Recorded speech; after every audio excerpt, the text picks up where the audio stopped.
St. Giles Cathedral is the city of Edinburgh's most important church. The structure is located on the Royal Mile, which connects Edinburgh Castle and the Palace of Holyrood House. It is well known for its crown-shaped spire. It is also known as the High Kirk of Edinburgh. The Order of the Thistle Chapel is housed within the Presbyterianism's mother church. St. Giles has been the spiritual and geographic heart of the nation's capital for over 1,000 years. Many significant historical events have occurred there and nearby. It's unique in that it's not a cathedral, despite its name. Although it is opulent, the name was only properly used twice in the 1600s, when bishops were serving in the Scottish Church. The aesthetic is lacking in the majority of Edinburgh's Presbyterian and Protestant churches. The simple, austere style that became popular after the Reformation can be seen in Canongate Kirk. It also means that some of the most beautiful church buildings in the city are at St. Giles. When the Lazarites first received the church, they chose St. Giles as their patron saint. King David I designated it as Edinburgh's parish in 1130, and eventually of Edinburgh as a whole. Aisles on each side, transepts, and a tower, they were all added later.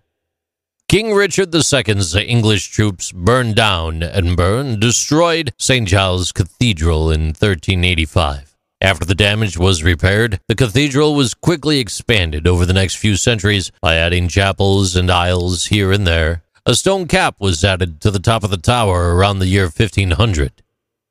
This was the most significant change to the outside. Because St. Giles was also a college church at the time, a group of priests known as canons were in charge of maintaining the church's numerous chapels and altars, as well as praying for the souls of the wealthy members of the church and their families.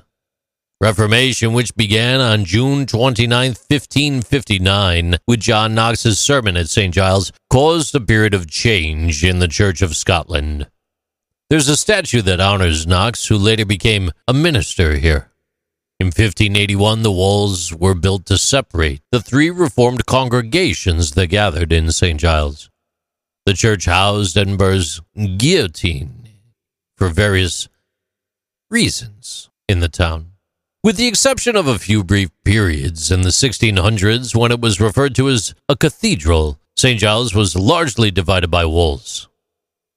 In 1684, the tower's crown was installed, and in the late 16 and 1700s were a period of decline and inactivity. On July 23rd, 1637, St. Giles influenced history yet again. A riot erupted when Jenny Geddes, a street vendor, threw a stool at the dean when he attempted to use the Book of Common Prayer.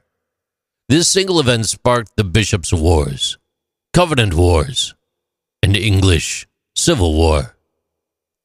By the year 1800, St. Giles Cathedral had become dilapidated. It was once home to 4 churches. Because of its cultural significance, St. Giles has changed more than most churches, though.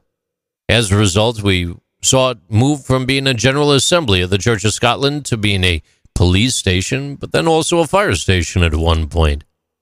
The majority of the exterior was altered prior to 1833. When the work was finished in 1883, the interior was changed to become what we see it today.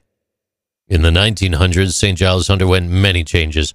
In the southwest corner of the church, Sir Robert Lorimer built a chapel for the Knights of the Thistle. The east and west sides of St. Giles were realigned, and there was an amazing organ with 4,000 pipes that was installed.